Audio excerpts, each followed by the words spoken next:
Hey, happy Homebrew Wednesday. So this is Liam at Stronger Brewing, just posting the first video. I'm currently doing some brew in the bag. I've been doing that since Christmas.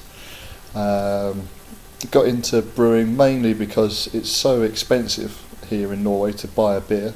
Looking at maybe $5 for a tin minimum, maybe even 10.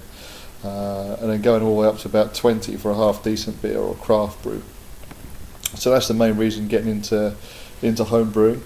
Got Craig at Craigtube to thank for getting me started. Been doing this for about a year now, doing some extract brewing and getting the process sorted, and then just before Christmas decided to get into brewing the bag. So it's been going quite well. I've done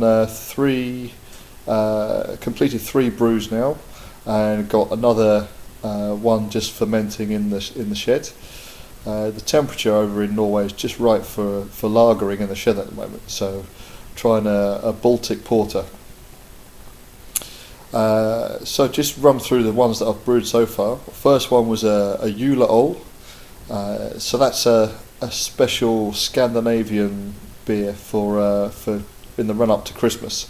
And around November time, they produce most breweries produce their own batch of WLP830, and then some of them have a day where you can go and taste it, or they'll give it out to some of their bars for free, and you can go and get a free beer, which is pretty cool.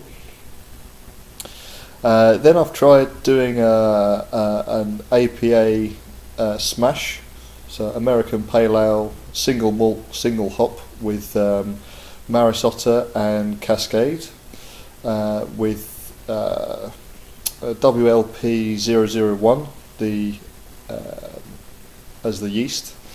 That's come out really well. Really pleased with that. It's got lots of grapefruit notes in it, and you can see the recipe up on the blog. If you go on Google Plus and search for Stronger Brewing, you can see it up there, and I'll put the link down as well. Number 3 was a lager, and that's currently in the bottle, just finishing off and carving up. So I've tried a few. It's good. It's a little harsh at the moment, but it's getting there. The fourth one I've got on the go is a Baltic porter, and that was because I had a whole load of lager yeast left over, and a friend here wanted to share a batch. So I'm gonna we're gonna split that batch. That's fermenting. I also did a party guile on that, but that's a bit of a random. It's kind of a make it up as you go along. So maybe post in a bit more detail about that next week when we're bottling. I just want to talk to you about the bittering hop that I've been using for the lager and for the Baltic porter.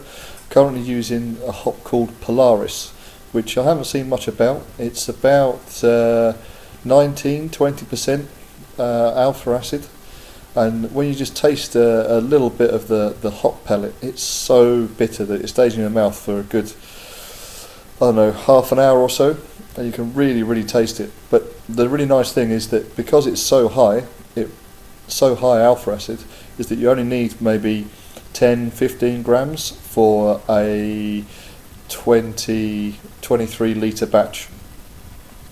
Now I've read a few, there's a couple of recipes out there using it, but if anyone's got any more information about Polaris, then that'll be really helpful. Just pass it over and let me know what you're using it for, because I've got around 70 grams left, and there's using about 10-15 grams a time. That's going to last me a long time. So if you've got any ideas about how best to use Polaris, then let me know. So I think that's pretty much all I've got for this week. Just a quick short video, quick introduction. Let me know if you've got any ideas. Let me know if you can see if you've got any ideas about the blog or any recipes or anything that you want me to try, especially with this Polaris hop. Let me know if you want me to do any experiments with the Polaris hop. That would be really cool. Okay, cheers.